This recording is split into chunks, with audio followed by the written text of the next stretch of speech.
we can hear all of the birds and hear Zach and Caitlin and Martina. So if you have questions, please put them in the chat, and I'll make sure that they get answered, and we'll have lots of time throughout the session to take questions as well. And finally, if you are a member, today counts as a passport day. So if afterwards you can get your parents to sign off in your passport for this event. And once the passport's full, you can mail it in or take a photo and send it to us, and you'll get lots of great prizes. And if you're not a member today, you're here on a guest pass, welcome. It's lovely to see you, meet you. And we hope that you'll consider becoming a member. It's only $35 for the year for the entire family.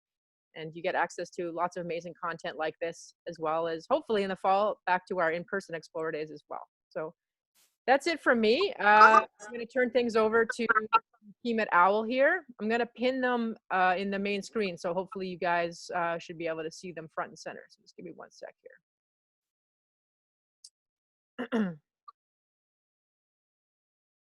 All right, Zach, you're good to go. Sweet, awesome. Hello, everyone. My name is Zach, and I'll be the main presenter here today at OWL. First of all, I'd just like to welcome you guys to the Zoom chat, and thank you very much for hosting us today.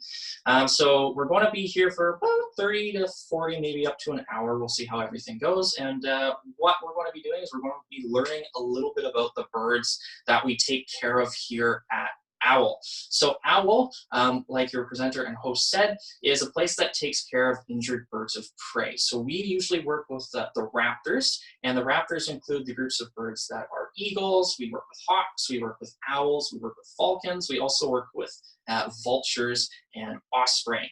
And what we try to do at OWL is we rescue these birds if they're hurt. So all of the birds that we work with are wild birds, which means they live outside in nature, and for different reasons they can get hurt or they can get sick, and sometimes they might get lost and lose their families.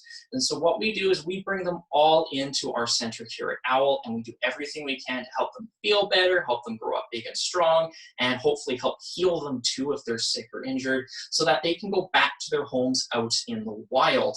And every year at OWL, we're working with around 800 birds a year right now. And this year, if our pattern continues, we could see as many as 900 different raptors over the course of 2020. And we can get these birds in for many, many different reasons. And we're going to actually get to see two of the birds later in the presentation that we got in at OWL that we cannot send back out to their homes. But we'll talk a little bit more about that later when we get to meet our birds. Right now, they're having a little bit of a nap before they get ready for their presentation. But don't worry, we'll get to meet both of them pretty quick here. Now, raptors, like I was saying earlier, are birds of prey. And what that means is these guys like to catch and eat other animals for food. So the birds we work with, they don't eat grass, they don't eat berries, they don't eat nuts or seeds. These guys are going to be eating other animals. And depending on the raptor, depends on what kind of animals they might like to eat. Some raptors like to eat things like grasshoppers. Some of them might eat mice or birds. Some eat rats and rabbits. Some eat snakes, lizards. Some of them will eat fish. And some of the raptors we work with even eat things like skunks. All right, so they eat all sorts of different animals. And for the most part, raptors can't smell. And that is why they're able to eat things like skunks, because they don't smell the bad smells that skunks let off. Now, because most raptors don't smell, the way raptors find their food is they will either use their very good eyesight, or they'll use excellent hearing to listen or look for where their food might be hiding. Okay? So that's how these guys mostly find their food. But one of the most exciting things about raptors is how they actually catch their food. Raptors have very special claws on the end of their toes that we call talons. And these talons are what the raptors use to grab their food. And depending on the size of the raptor will depend on the size of the feet and the talons. And what I've actually got here today is a couple of different feet to show you guys what those talons look like up close. I'm just going to zip off to the side here and grab the first couple feet, and I'll try and bring them up to the camera as close as I can so you can get a really good look at them for you. All right, so first clip that I've got here is one of the biggest feet, and let me know if you can't hear me, by the way. What I've got here is one of the biggest feet of our raptors. This is the foot from a bald eagle. And if you look very closely here, you can see that at the end of each of their toes, there is this very sharp looking claw. That claw is the talon. And again, that is what these raptors want to use to catch their food. Now, just like we can open and close our hands, just like this, these birds can open and close their feet, so they can grab things in their feet, kind of like we grab stuff with our hands. Now, like I said, this is a pretty big foot, and if I actually hold this foot up against my hand like this, you can see the foot is almost as big as my hand, right? So that just gives you an idea of how big these raptors can be and how big their feet can be. Now, the really interesting thing about this foot right here is, as big as it is, this foot actually comes from a boy eagle. And in the raptor world, girls are actually bigger than the boys. So if this foot came from a girl eagle, it would be even bigger than my hand, depending on how big the bird is. So these feet, very, very big. Food. The thing about raptors, though, not all of them are super big. Some raptors sitting on my arm can be about this, hang on, gotta back up, can be about this tall, so that's usually your eagles, but some raptors are so small that if they were sitting on my thumb, they'd only be about this big. Okay, so some of them can be very, very small. I just want to bring this a little bit closer, and what I actually have is some tiny little feet. I just gotta remember where I put my tiny little feet to show you guys as well. Now, one of the smallest raptors that we work with is going to be the pygmy owls. And pygmy owls are, like I said, sitting on my thumb about this tall. And to give you an idea of how small these owls are, I don't have a full pygmy owl with me today, but I do have a little foot from a pygmy owl. So this right here, I'll try and get that to focus, there we go, is the foot from a grown-up pygmy owl. This is not from a baby, this is from a full grown-up. And if I hold this foot up against my hand, it's about the same size as my pinky finger. And just, if you guys need to, let me know if this is coming out blurry. And then I can try and adjust the picture and everything, okay? But it gives you an idea of how small these little feet can be.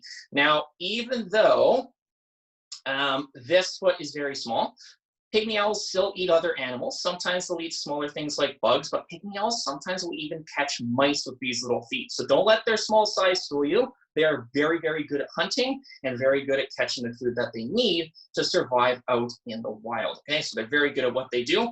And honestly, I find the little owls tend to be the grumpiest ones. So that kind of helps make up for their size. Okay, very, very tough little guys indeed.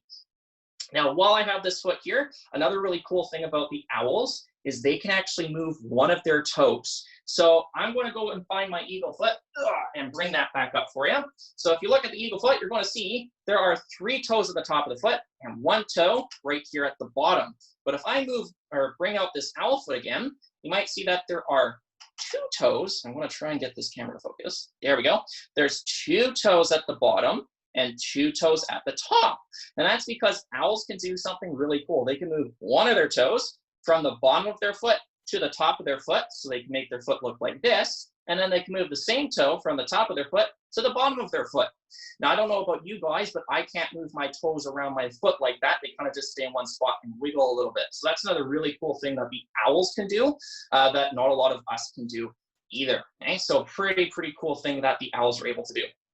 Now, I have another really cool owl foot that I think you guys might like to see as well. And this owl foot comes from a snowy owl. So we've seen one of the smaller owl feet, but this is one of the bigger owl feet. This right here is a snowy owl's foot, and you can see the talon right here. Now, something you might notice about the snowy owl foot is it's really fuzzy. And that's because snowy owls live in very, very cold places. So when they're living in those cold places, they want to have lots and lots of extra feathers to keep themselves nice and toasty warm while they're sitting up in the cold tundra where there's lots of snow and ice. And if I turn this foot upside down, you can even see that the whole bottom of the foot's got all these feathers kind of covering the toes to keep them nice and warm as well. So very, very fluffy feet, very, very fuzzy legs. And that just helps keep the snowy owls nice and warm while they are in their colder areas, right? So a very useful thing to have. Now, another thing that's very important for these raptors is their wings. Because as big as their feet can be, or as small as their feet can be, and as cool as their talons might be, if a raptor cannot fly, they cannot catch their own food, because they can't just run after it on the ground. It doesn't usually work well. So what these guys need to have is their wings. And just like the feet, depending on the bird, will depend on how big the wing is. I've got, I think, 3 wings that I'm going to show you guys today. And we'll kind of have like a medium wing, a big wing, and then a little wing for you guys to see. So once again, I'm just going to jump off to the side, grab the first wing, and maybe I'll put them behind the camera actually. And then that way, we can kind of get a closer look at these guys. I think I'll just put it right here. Perfect. All right, so the first wing I'm going to bring out is the wing from a great horned owl, which is this one right here. Now, owl wings are really cool for a few different reasons. Now, for owls, a lot of these guys like to hunt during the nighttime. And owls also are very slow flyers, and that's because owls like to be very, very sneaky when they're flying. Owls don't want to make a lot of noise because they want to sneak up on their food. So what owls have is they have very, very, very soft feathers. And I'm going to try and get this on the camera, but no promises because I don't know how it's going to show up. But what they also have is on the outside of the feather right here, they have something called a leading edge, which basically looks like this little comb that sticks up from the end of the feather. And those soft feathers and that leading edge allow owls to fly silently. So when they're flying from place to place to place, they make almost no noise. And this is why they're able to sneak up on other birds or other animals, I should say, as well as they do. So I'm going to try. Well, it kind of shows up on the camera. I don't know how focus is going to be because it wants to focus on my face. So you can see right here, kind of where my finger's pointing. I might be a little bit blurry, but it kind of gives you the idea. That's what your leading edge looks like. So it's like this tiny little comb that kind of sticks out at the end of the feather. Now, this is a fairly large wing for an owl. Not many owls are going to have bigger wings than this. Awesome, you guys can see it. Awesome, that is good. So it's not quite as big as some of the other owl wings, but this is pretty much the biggest owl wing I have. And what you might notice is that it has lots of different patterns and colors on it. Now, this is something that a lot of owls will have on the wings, is different patterns and colors. Not all of them will have the same colors, but what owls usually use these colors for is to camouflage. Because owls aren't super fast hunters, and these guys tend to be more of an ambush hunter, which means they like to sit and wait and hide from their food, and then they'll kind of sneak up on it. They like to look like where they live. So great horned owls, their feathers will often look like the trees where they're found, or if they're an owl that lives out where there's no trees, they might look kind of like the grass where they live in. And these different feathers will help them blend in so that their food can't see them, so they can kind of hide a little bit easier. So that's why the feathers are this dark color. And if I turn the wing around, you can also see that there's lots of different colors and patterns on the inside of the wing as well. Okay, so that is your great horned owl wing. Now, like I said, great horned owls, they're pretty big owls, but they're not the biggest raptors out there. One of the biggest raptors that we work with is going to be your eagles once again. And lucky for you guys, I actually have an eagle wing for you to see as well. And for this one, I'm probably gonna have to stand back because it's a little bit bigger. So right here, this is the wing from a bald eagle, right? This one right here is full size. But it comes from what we call a juvenile or teenager bald eagle. And we know that because of the color of the feathers. Grown-up bald eagles don't have all of this white coloring on the feather. And you can see a lot of white coloring here. And grown-up bald eagles also have darker feathers. So they won't be this light brown, they'll be more of a darker brown. And if I turn the wing around, like so, you can see that there's also a lot of white on the inside too. So this bird right here would probably be about 2 to 3 years old. And as they grow older, they'll start losing these feathers and they'll grow in their grown-up feathers. And if you look closely right here, this feather right here is a brand new grown-up feather that's just starting to grow in. That's why it's a little bit darker than the other feathers that are on either side. So you can kind of see that there in action. Now, this is, like I said, full-size wing. And to give you an idea of just how big this wing is, if I was to stick out my arm as far as I can, and I was to put this wing up on top of my arm, the wing is actually a little bit longer than my arm. So if I was to stick both of my arms out as far as they can go, the 2 wings of a bald eagle would stretch out further than I can stretch my arms. And to give you another idea of how big these wings are, I will stand all the way to the back here, and you can kind of just see the top of my shoes. So I'm actually putting the wing on the ground right now, and I'm going to bring the second wing up to here. And those two wings standing on top of each other are taller than I am, and I'm about 6'1", 6'2". So bald eagles can have really, really, really big wings. Now, the cool thing about eagles is even though they've got super big wings, they're not very heavy. Okay, so a full-grown bald eagle at the very most is probably only going to be about 12, maybe 14 pounds. So even though they're very large, they're not super heavy, and that's mostly because they're made out of feathers, and feathers are not super heavy, and because bird bones are hollow, or almost completely hollow. So they kind of look like a straw. If you look through a bird bone, you can kind of look through it like you can look through a straw. You will see these little posts on the inside of the bone, though, and that just helps keep the bones from kind of falling apart on themselves, right? Now, like I said, I've got one more wing to show you guys. So those are two very, very big wings, but I have also a super tiny wing. And this wing is also going to come from a pygmy owl, just like the little foot that we saw earlier. And this is your pygmy owl wing right here. So this wing is not even as big as my hand, and this wing also comes from a baby, or not a baby owl, a grown-up owl, I should say, right? So it gives you an idea of just how small these little guys can be. They don't all have to be super big birds. Some of them can be quite small. And just like the, these ones are way too small to show on camera, but just like the gray horned owl, they have that little leading edge on the end there, okay? So tiny, tiny little wing, still a very good hunter though. All right, so moving right along, I'm going to tuck this wing away. I have a couple more things to show you guys, and then I think it will be time to see our birds, because I'm sure that is what you guys are looking forward to seeing as well. But before we get to that, I've got an egg here from one of our birds. This one came from a rough-legged hawk, and I like to show off this egg. I'm just going to put a container down here, so pardon the noise.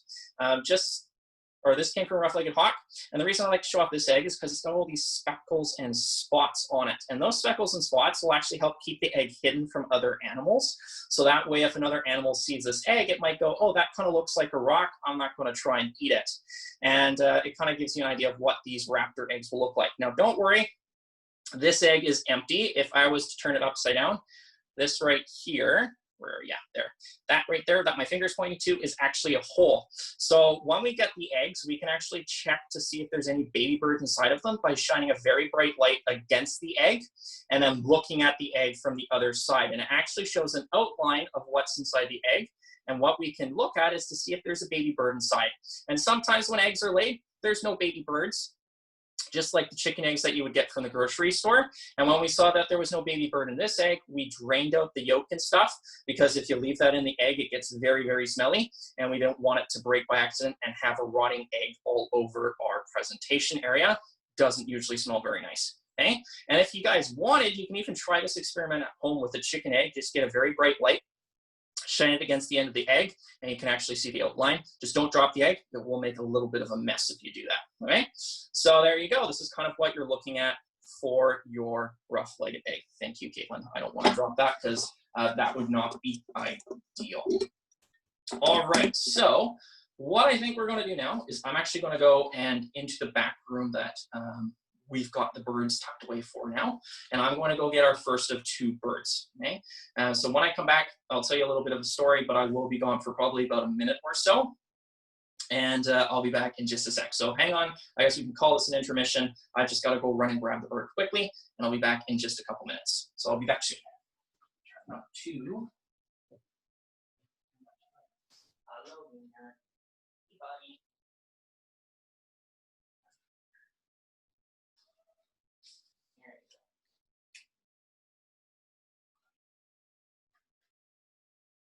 Hello, Luna. Hello.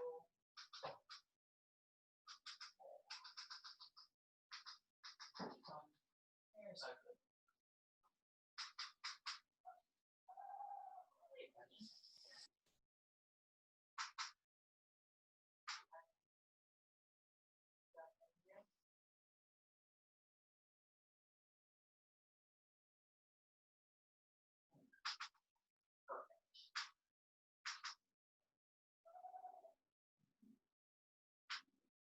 Ready for the camera? Ready for the camera? Okay. I hope you guys can hear that because it's one of Luna's calls. So what I have right here, and I will bring him over to the camera, is our first visitor of the day. This is Luna, and Luna might not look at the camera because he's really good at avoiding cameras. I don't know how he knows, but he's just super good at avoiding the camera. Now, Luna is a grown-up owl. This is as big as he's ever going to get. And he is a Western screech owl. Now, we've had Luna now since 2015, so about 5 years now. And the reason we got Luna is because Luna was actually part of a study program or a research program on owls from a center up north. So they were learning about owls and kind of studying how owls do things and what owls do for hunting and flying and that sort of thing. But this program actually stopped. They stopped running it. And what happened is they needed to find new homes for all of their owls. So when they were looking for new homes, they called us and said, hey, do you have any space? And we said, sure. So they sent us Mr. Luna here so that we could give him a new home. Now, the reason that we can't send Luna, and I'll try and turn him. There he is. No, or he wants to look over there today. The reason we can't send Luna out to the wild is because Luna was born at this place. He was born in and around humans so that they could learn about him and study him. So Luna's actually never been to the wild before, and he wouldn't know how to take care of himself out in the wild. He wouldn't know what things are good to eat. He wouldn't know how to hunt properly. He wouldn't know what animals are dangerous. So he would have a very hard time surviving on his own. And that is why Mr. Luna here stays with us at OWL. Because if we released him out to the wild, he wouldn't really know how to take care of himself. And he might even come to people for food once he starts getting hungry enough. And that's not something we want to happen with wild animals. I know he's a lot smaller than a bear, but he does still have very sharp talons on his toes, and I'll try and show you off those right here. I don't know how well you can see those here. We'll bring Mr. Luna closer.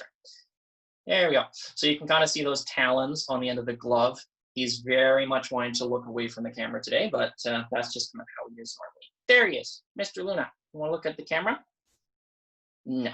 Okay, well, you do what you want to do. This is what happens when you work with wild animals. They kind of do what they feel like. There he is. Hello, Luna. Oh, no, he's gone again.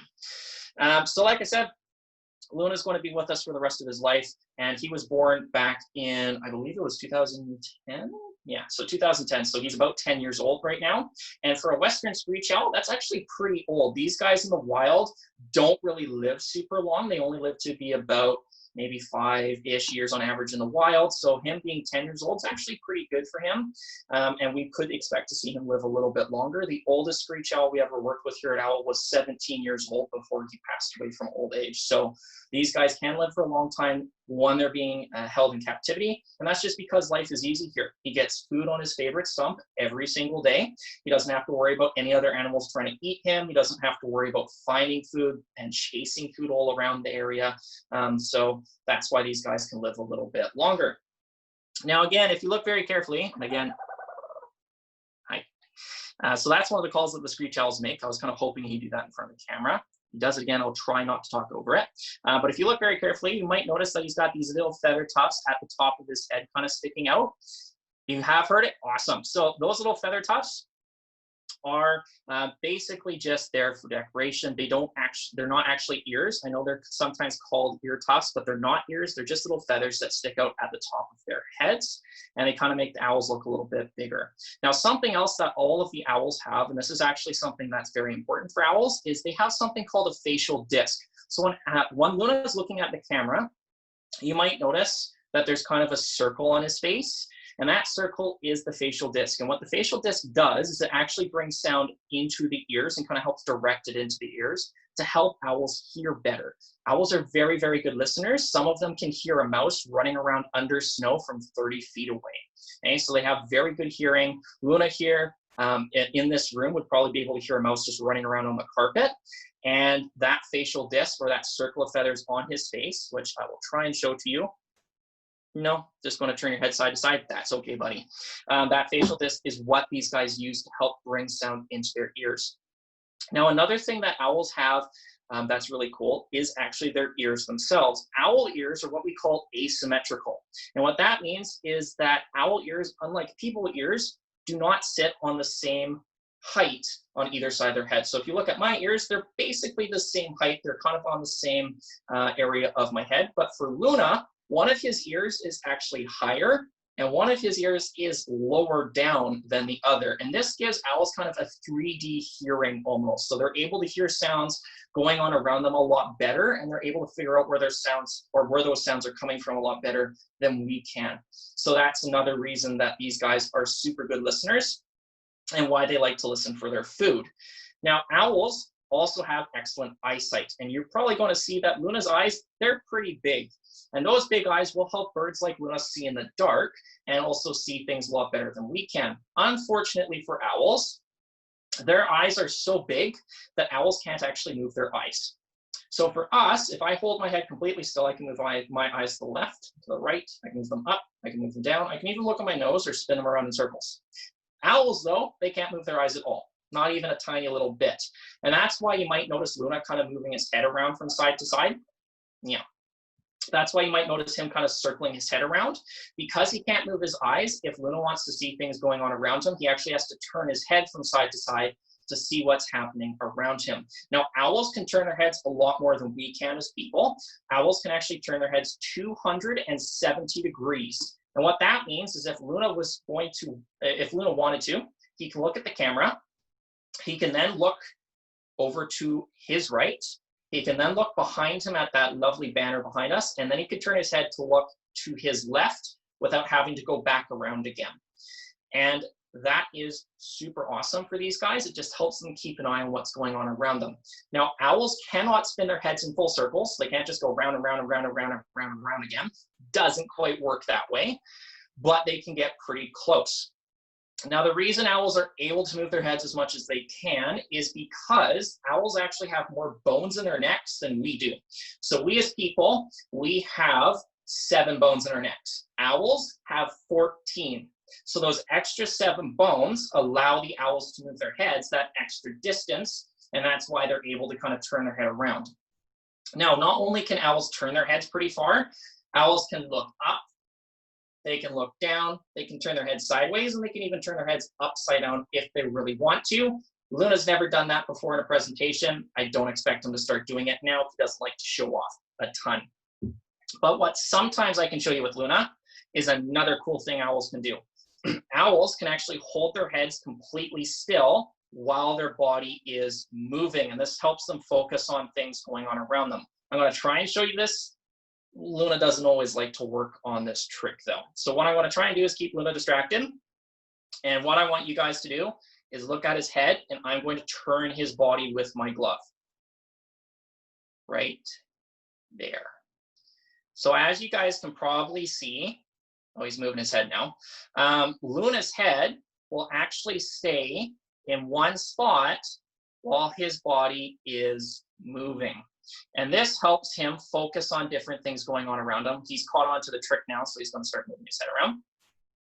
But this just helps them focus on things going on around them. For example, if they're sitting in a tree and it's blowing around in the wind, they want to be able to keep their head still so they can still see what's going on around them without having to worry about losing sight of whatever they're kind of watching. Okay, so that's another little cool thing that these guys can do right there. Okay. Now, a couple more things before we move on to the next bird. I'm going to turn Una backwards right here, and you can actually see the color of his feathers on the back. Oh, here we go. Hi, Luna. So you can hear his call really well there.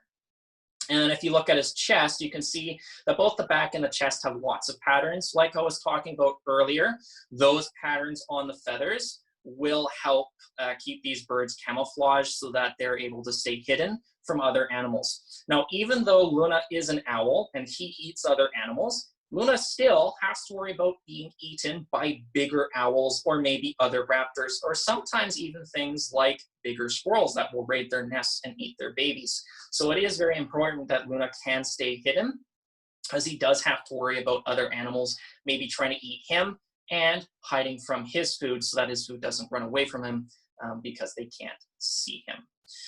All right, so what I think we can do is if there's any questions that you wanted to read off, we can do about 5 minutes of questions with Luna. I'll then put Luna away Then we can bring Harley out, which is our next bird. We can do another spiel with her, and then we can do like another 5 questions. That way it's just kind of split up. We're not doing this huge long question period. Does that sound good for you?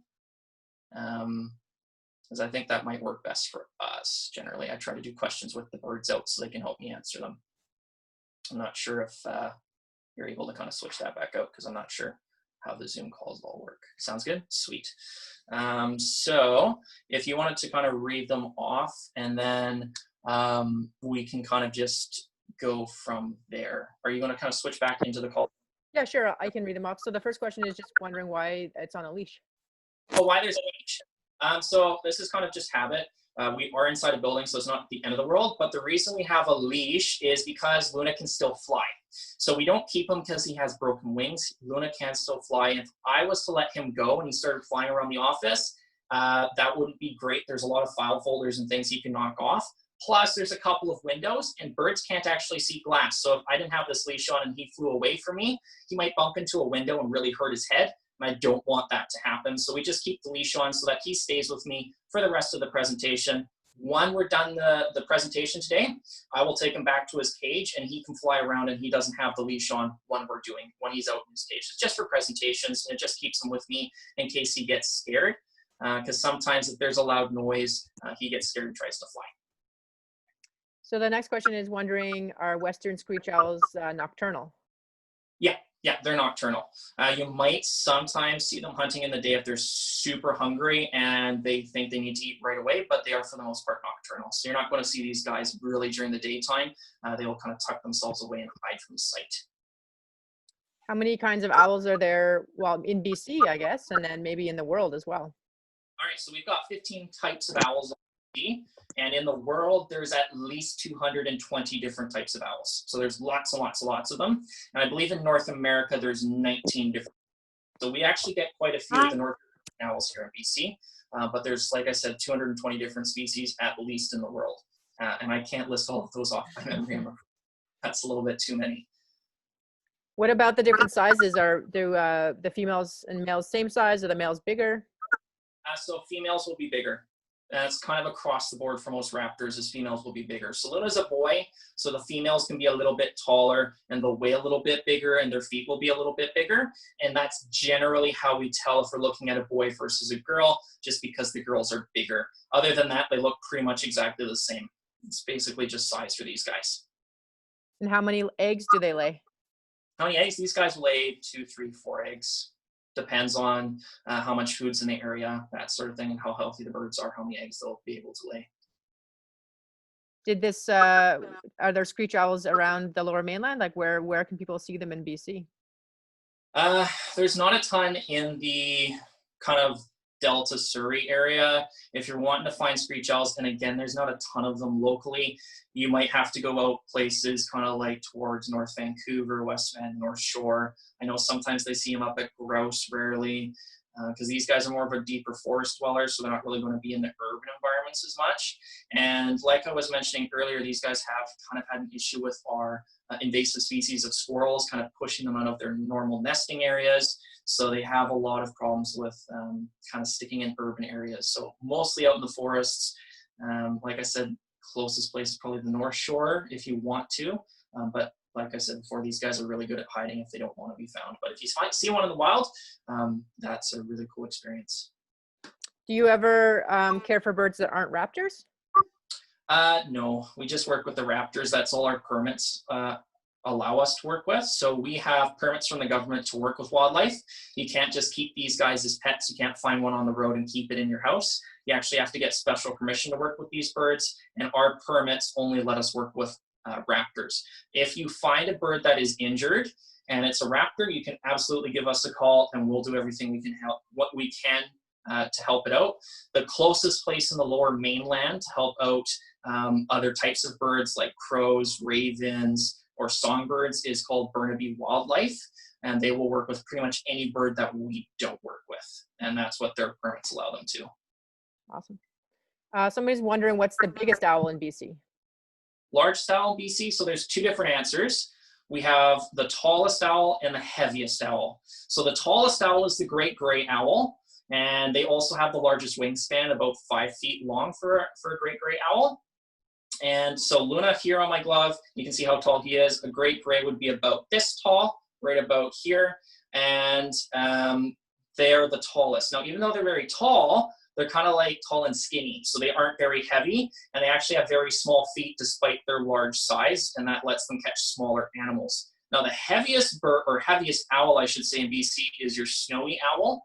And they're a little bit shorter than the great grays. Their wingspan's a little bit smaller, but they weigh a lot more, and that's because they live in colder places. So they want to have a little bit of extra body fat to keep them warm.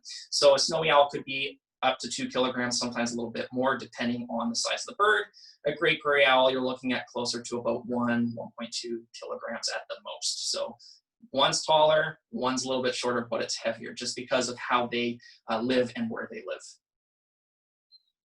And finally, somebody was asking, how do owls drink? How do they drink? So they kind of use their beaks like a scoop or a shovel. So, I mean, Luna's probably not going to open his beak for me to show this off, but you can see that they've got that top part of the beak that curves down. And I'll bring it a little bit closer. So you've got this top part of the beak that kind of curves down, and underneath that, there is a little bottom part that's flat. So what they'll do is they'll scoop that bottom part into water, and then they'll kind of tilt it back, and that's how they drink. They use it kind of like a shovel to scoop up water, and then they can kind of tilt their heads back and drink that way. They don't drink a ton. They do get a lot of their water from their food, but if they need to drink, that's how they'll do it. All right, and were you saying that was the last question for now? Yeah, I think that's good. Yeah, thank you. So what we're going to do now is we're going to take another quick intermission. I have to put Luna away, and then I'm going to go grab the next bird. And once again, I'll just be a couple minutes doing that, and then we can close up the program with the next bird, who's going to be a little bit bigger. I try to bring one smaller bird, one bigger bird. So the next one's going to be a lot bigger than Luna. All right, I'll be back in just a couple minutes. Perfect. Luna says goodbye.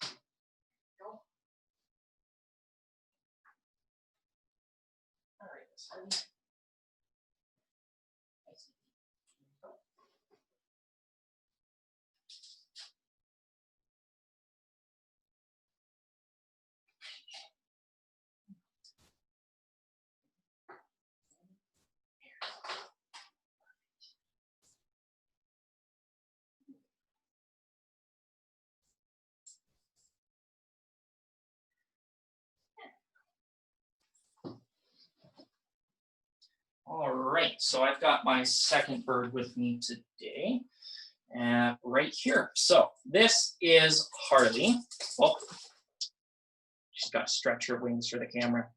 So this is Harley. Harley is a red-tailed hawk, and we've had her since, I believe it was actually 2014. So we got her in January of 2014, so she's been with us for 6 years. And the reason we got Harley brought into our center is because of her left wing, which is this wing right here. I think she's going to flap it one more time. Yep, there she goes. So if you look at her wing, I'll kind of show it off here. You can kind of see the wing droops down a little bit and it sticks out.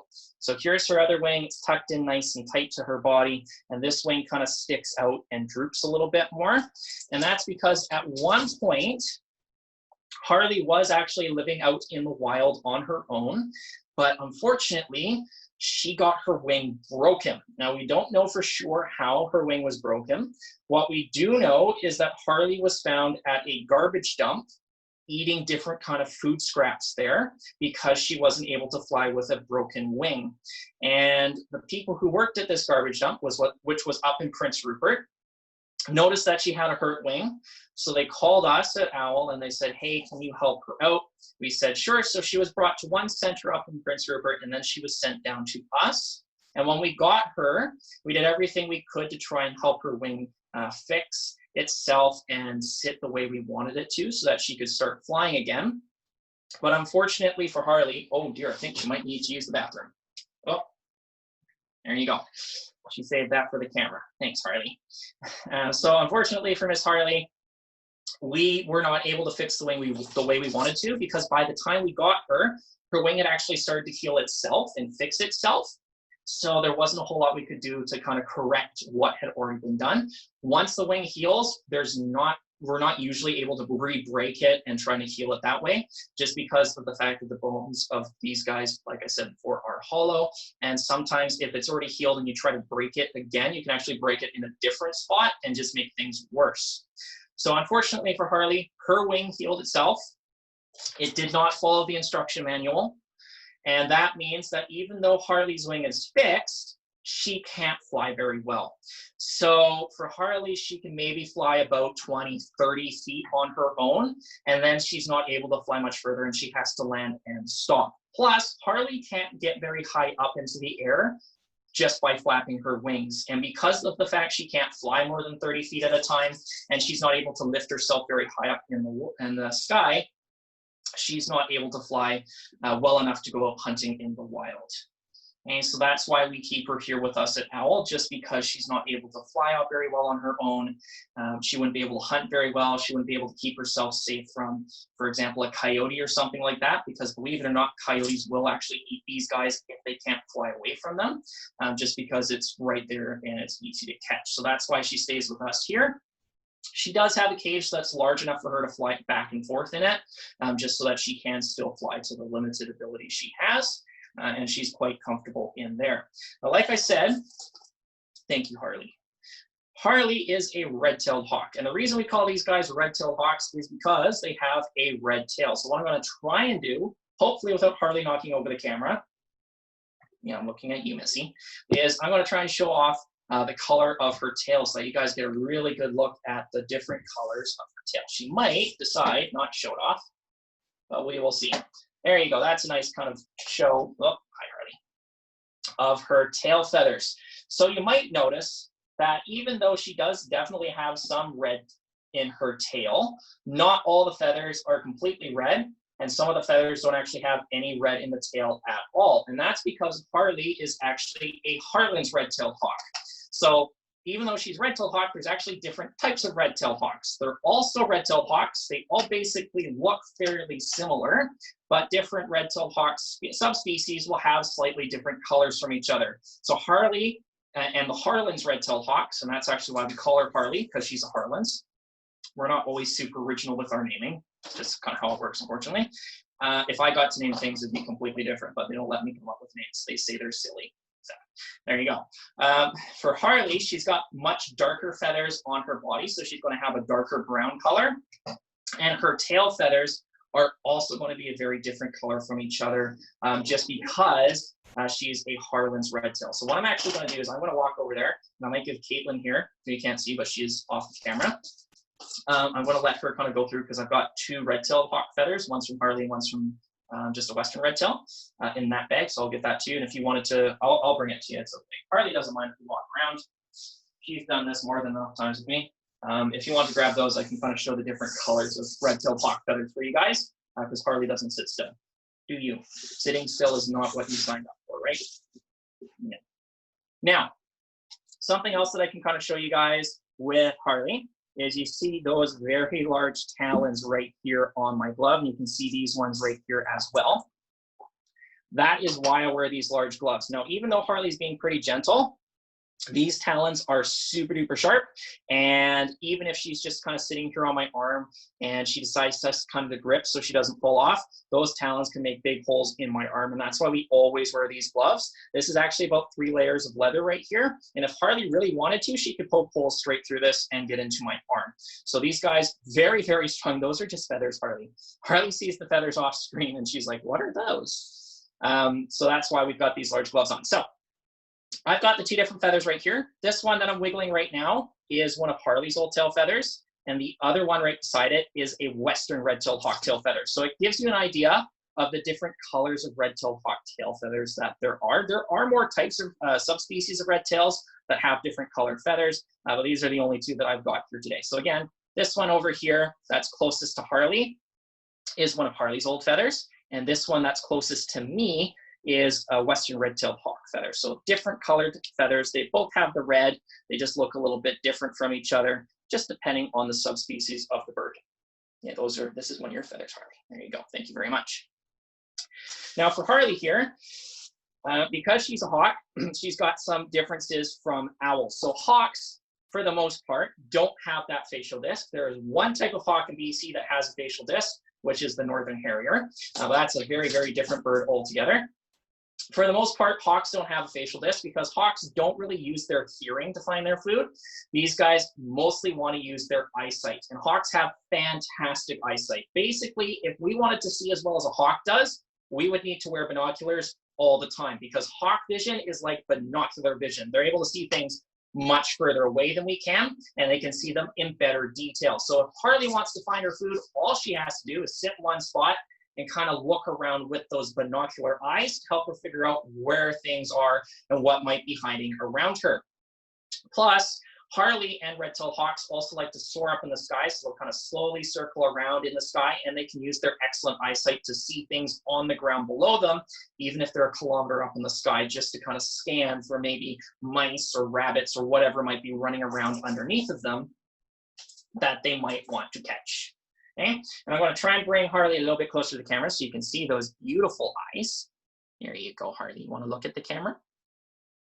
There you go. So you can see those excellent eyes, basically a pair of binoculars right there on her head so that she can look around and see what's going on around her and figure out where her food might be hiding. Okay. Now, even though these guys have very good eyesight, they can't see in the dark, not at all. So for a hawk, these guys are going to be out during the daytime. They're not going to be out during the nighttime. And we call birds that are out during the daytime something else other than nocturnal. We call them diurnal, which basically means they're out during the day instead of the night looking for food. And that's just because these guys, they can't see at all. One, they're out during the night. Okay, so very, very good eyesight on these guys. Now, like I said before, Harley has or had a broken wing. We're not really sure how her wing was broken, but what we think may have happened is we think she may have been hit by a car. And unfortunately, birds getting hit by cars is the #1 reason we get birds here at Owl. Happens all the time. And one of the big reasons that birds like Harley get hit by cars is because red-tailed hawks like to sit in one spot and wait for food to kind of wander nearby. And one of the favorite places for hawks in the Lower Mainland, especially to sit and wait for food, is at the side of the roads, on telephone poles or lamp posts. Sometimes when you're driving down roads, you can absolutely see these guys just kind of sitting up there looking around. And one of the reasons that these guys like to sit at the side of roads is because when we throw things like apple cores or banana peels or even other garbage at the side of the road, those things will smell like food to rats or mice or maybe other birds. So all these guys have to do is find their favorite lamppost, sit, wait for some animals to come out and eat garbage at the side of the road, and then they try to swoop down and catch those animals while they're eating and not paying attention. Unfortunately, nobody told these birds to look both ways before they cross the road.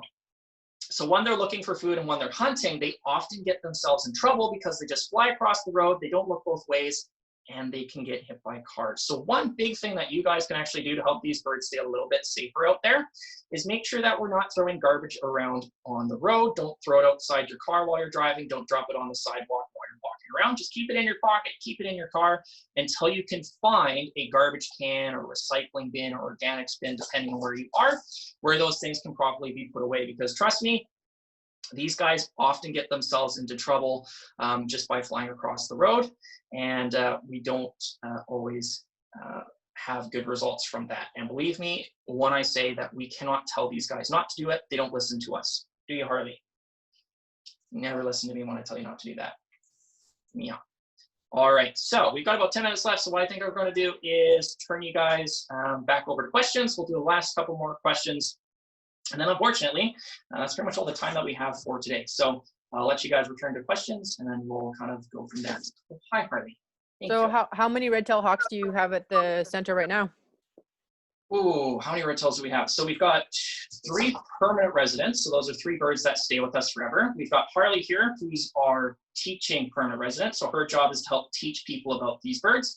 The other 2 red-tailed hawks that we have are foster moms. So what they do is they actually take care of baby red-tailed hawks that have lost their families, and they help raise them for us so that the red-tailed hawks don't get too used to people when they're still babies. And one of those foster moms actually feeds the babies as if they were her own. She'll find the food that we leave in the cage, she'll bring it to the nest, and she'll rip it into tiny little pieces and feed those birds, and she'll teach them to fly, she'll even teach them to hunt. She's a fantastic foster parent, and that's what we keep these birds for as well. We can either keep them for education, or we'll keep them for fostering to help raise the baby birds that we get in.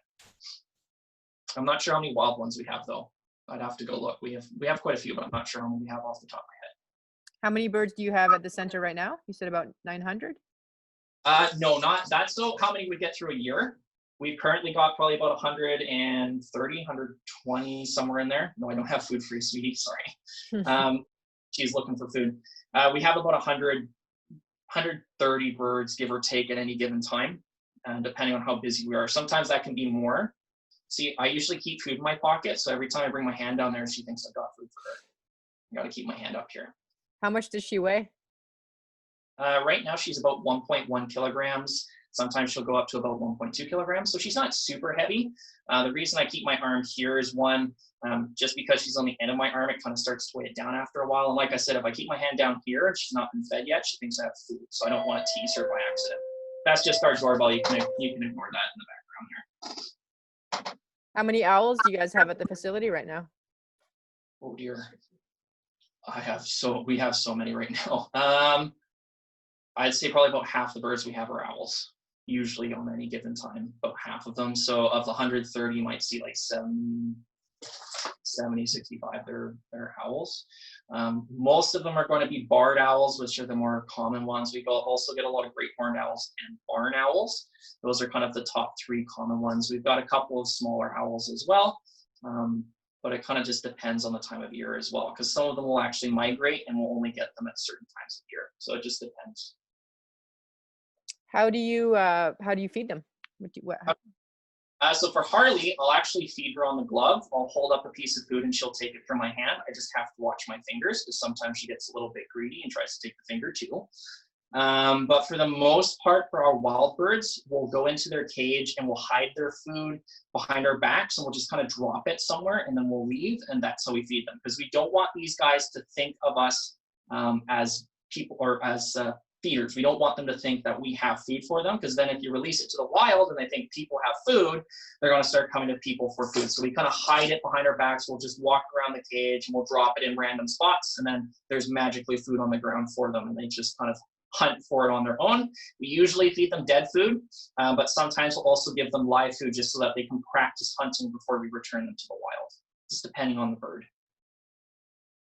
How long will Harley live? So these guys, I think the oldest one that I've ever heard of in captivity was almost 40. It was a group had it up, I forget where they had it, but they had it from like 1984 to like 2018, I want to say. So these guys can live for a long time in captivity, but in the wild, you're probably looking at closer to 12-ish years, because again, living in the wild is a lot harder. The thing is, we don't know how old Harley is, because she came from the wild and no one was there when she hatched from the egg. And when we got her, she was already full grown.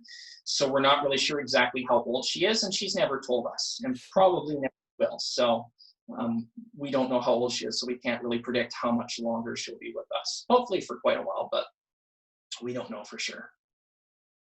People are wondering just about the number of birds coming to your facility now. Is it more or less because of COVID? We think it might be a little bit higher, actually, just because people are out wandering trails and stuff more and kind of at home more. So we think that might actually be increasing the number of birds that we get. This year, we're actually looking at seeing about 50 more birds over the course of the year than we did last year. Last year, we had about 840 birds coming in through our doors. And this year, we're on pace for about 900 birds coming through, maybe a little bit more. So we think COVID may have increased the number of birds we've received just because people are out and about more. A lot of people out in trails. We even had one story where a woman was walking down a trail and there was another group of people coming the opposite way. So she decided that she was going to social distance herself. So she walked off the trail 6 feet away from the people. And because she walked off the trail, she actually bumped into a baby eagle. And the baby eagle was sick or hurt. And she actually called us and said, "Hey, I found an eagle. Can you guys come and help it?" And I don't know if you guys just saw that, but Harley kind of puffed out all of her feathers and did a little bit of a shake. We call that rousting, and it's usually a way the birds can just realign their feathers if there's any kind of sitting the wrong way. And it's usually a sign that they're very comfy, probably because she thinks it's supper time soon. Yeah, that'd be my guess. Are Right, raptors very territorial in the wild? Yeah, they can be. Depending on the raptor, they can be absolutely very territorial, especially around nesting season. We'll find that nesting pairs of birds will often chase off other pairs so that they kind of keep their territory. During the winter time, for example, bald eagles will actually gather by the thousands here in the Delta area, just because there's lots of food in the area. But once they kind of spread out to their nesting areas, nesting grounds, they're going to get a lot more territorial because they want to protect their nest and keep other eagles or other birds from getting too close. So it depends on the bird, depends on the time of year, how territorial they'll be. We have one more question, and then maybe you could finish off by just telling us what to do if we find one in the wild. So somebody's just wondering if you have any endangered birds at your facility. Do we have any endangered birds right now? I don't think we have. We've got a couple of the birds in BC that would be listed at risk. So barn owls in BC are listed as at risk. So they're not quite endangered, but they're kind of close in BC. So it's just the BC population. It's not like worldwide. Barn owls can actually be found on every continent except for on Antarctica. But in BC, they only live in certain spots. So they are considered endangered, and we do get, or not endangered, sorry, at risk. So we do get them from time to time here at our center. And the reason they're at risk is because they only live in the lower mainland, because everywhere else in BC is too cold for them. They don't like super cold temperatures, and they also prefer flat open fields for hunting, and a lot of BC is mountain and forest. So that's kind of why they're only found in this area. And because of all the development and stuff, their habitat loss is going down, or their habitat is shrinking, I should say, due to habitat loss. So they're considered at risk. But at the center right now, I don't think we have any endangered species. There are a couple of endangered raptors in BC, like the spotted owl. There's actually less than 20 of them left in BC in the wild.